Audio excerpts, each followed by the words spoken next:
Oxford, ancient stone colleges, cobbled streets, dreaming spires reaching into grey English skies, and a detective who solved murders with a crossword puzzle, a pint of real ale, and a piece of Wagner playing in his classic red Jaguar. Inspector Morse ran for 33 episodes over 13 years.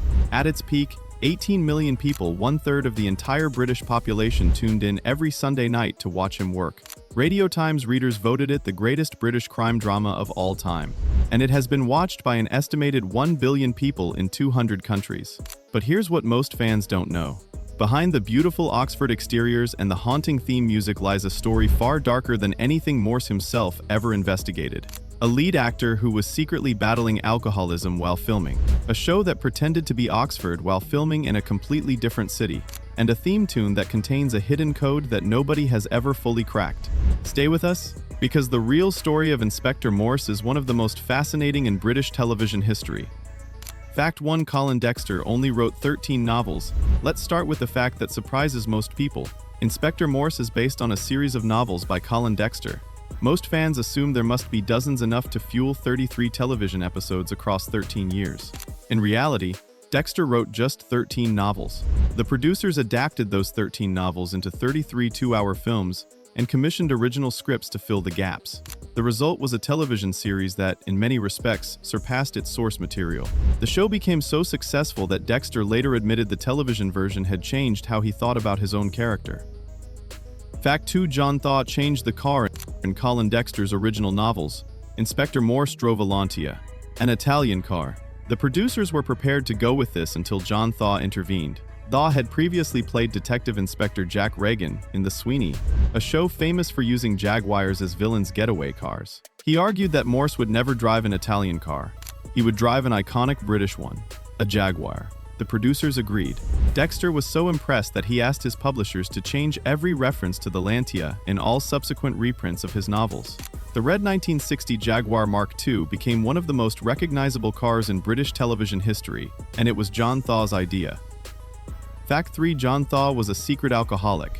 This is the fact most fans find hardest to hear. John Thaw was playing a character famous for his love of real ale and his heavy drinking throughout the entire run of Inspector Morse. In real life, Thaw was battling alcoholism.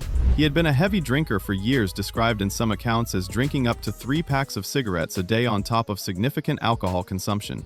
He finally went teetotal in 1994, 7 years into the show's run, and maintained sobriety for the rest of his life. He was playing a drunk detective, while being a recovering alcoholic himself, every single episode. Fact 4: most of it wasn't filmed in Oxford. Here is the secret that Oxford tourists discover only after making the trip. Inspector Morse is set entirely in Oxford. The beautiful college exteriors, the riverside pubs, the ancient streets, all Oxford. But much of the interior filming took place somewhere else entirely. Television economics made it too expensive to keep film crews in Oxford for extended periods. The solution was simple: Morse's house. Many of the interior scenes and key locations were filmed in Ealing, West London. Brunel University and Hillingdon Hospital also doubled for Oxford locations. Fans who visit the pub from the first episode, The Old Bookbinders in Jericho, discover that the interior was actually filmed at Bray Studios. The Oxford of Inspector Morse is, in large part, a very convincing illusion. Fact 5: Colin Dexter appeared in almost every episode. Author Colin Dexter made a cameo appearance in all but 3 of the 33 episodes, always as a background character, usually as a drinker in a pub, which was entirely in keeping with the character he had created. His appearances became known to dedicated fans as a kind of Where's Wally game, spotting Dexter in the background of each episode.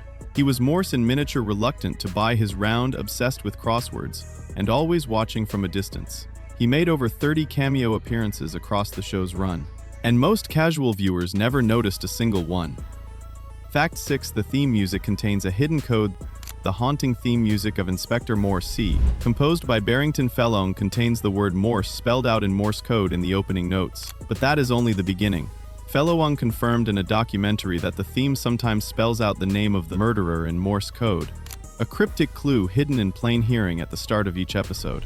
Sometimes it spells a red herring, sometimes an innocent character. Dedicated fans have spent years trying to crack the code for every episode. Nobody has fully succeeded. The hidden messages in the music of Inspector Morse remain, appropriately, unsolved. Fact 7: the show was the first British drama with 2-hour episodes. when producer Kenny MC Bain brought Inspector Morse to television in 1987. He insisted on something that ITV had never done before: each episode would run for 2 hours. This was considered a significant risk. British television drama had never attempted a regular 2-hour format. Schedulers were skeptical. Audiences, it was assumed, would not sustain attention for that long. They were wrong. The 2-hour format became one of the show's defining strengths, allowing complex plots, layered characters, and the slow, contemplative pacing that made Morse unlike anything else on British television. It changed the format of British drama permanently. Fact 8: 18 million people watched at its peak. At the height of its popularity in the mid-1990s, Inspector Morse was watched by 18 million people per episode.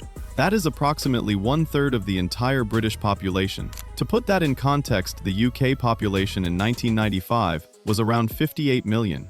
1 in every 3 people in the country was watching the same detective solve murders in Oxford on Sunday nights. It is one of the highest sustained audiences in British television drama history, and it was achieved without social media, without streaming, and without any of the promotional tools available to modern shows. If you're enjoying these facts, hit subscribe. There is a lot more where this came from. Fact 9: the show transformed Oxford tourism. Inspector Morse did not just reflect Oxford, it transformed it. In the years following the show's peak popularity, Oxford experienced a significant and documented increase in tourism directly attributed to the series. Visitors came specifically to walk the locations, visit the colleges and pubs featured in episodes, and stand where Morse had stood. At certain points in the 1990s, when Morse was at its most popular, Oxford was briefly described with dark humor as the murder capital of the world. The real figure was 2 murders per year. The fictional figure was considerably higher. Fact 10: John Thaw died 1 year after the show ended. The final episode of Inspector Morse: The Remorseful Day aired on the 15th of November 2000. In it, Morse dies of a heart attack, brought on by years of heavy drinking. 14 months later, John Thaw was diagnosed with cancer of the esophagus. He died on the 21st of February 2002, aged 60. He signed a new ITV contract the day before he died. The parallel between the character's death and the actor's is one of the most poignant coincidences in British television history. Morse died from the consequences of his drinking. Thaw died the year after playing that death on screen. Fact 11: Kevin Whately almost didn't play Lewis. The character of Lewis in the original novels is an elderly Welshman, a completely different figure from the younger Geordie Sargent played by Kevin Whately on television. The transformation was deliberate. The producers wanted a younger, warmer character to contrast with Morse's cynicism. Whately was cast and the character was rewritten entirely around him. The result was one of the most beloved partnerships in British television history. Without that casting decision, there would have been no Lewis spin-off series, no Endeavour prequel. The entire Morse universe as we know it depends on a character who bears almost no resemblance to the one in the original books. Fact 12: the show spawned 3 separate series.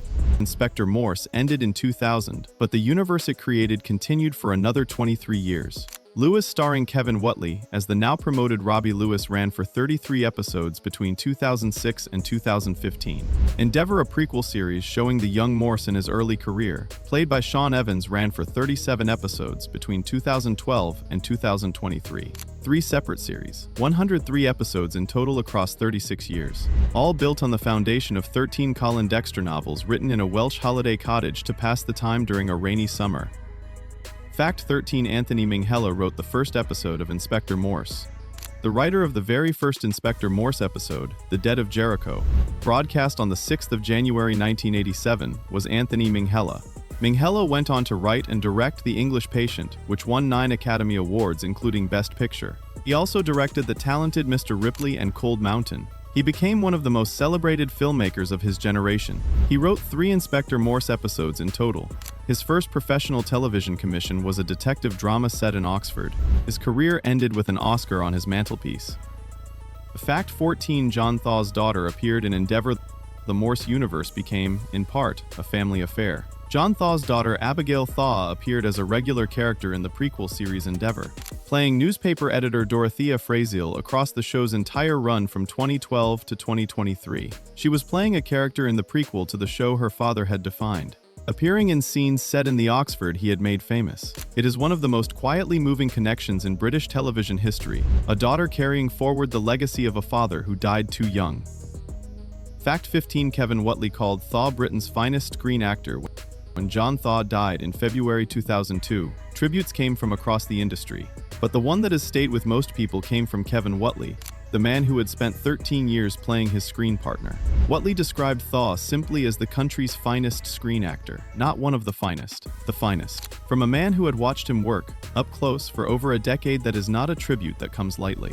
It is an assessment from someone who knew exactly what he was watching. Inspector Morse ran for 13 years. It was watched by 1 billion people. It transformed a city, launched 3 spin-offs, and changed the format of British drama permanently.